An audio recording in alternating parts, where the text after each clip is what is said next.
Les filles sont évidemment bien moins fortes en maths que les garçons. Et si on parlait de notre bon vieux effet Pygmalion? Les stéréotypes ont un impact sur les performances scolaires, et notamment en mathématiques. Et cet effet, il concerne à la fois ce que pensent les enseignants et à la fois ce que pensent les enfants d'eux-mêmes. Du côté des enseignants, on a fait une petite expérience assez intéressante.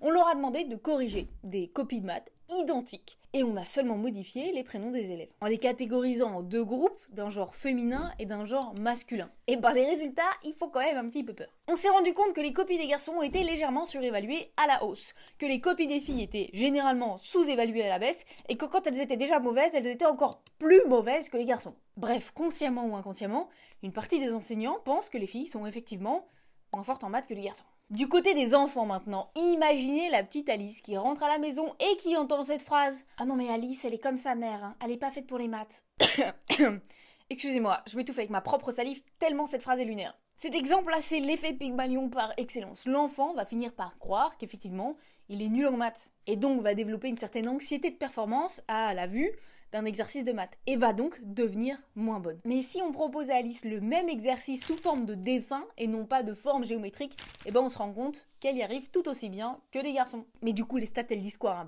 Elles disent que les filles sont pas moins fortes que les garçons. Maintenant, tu sais.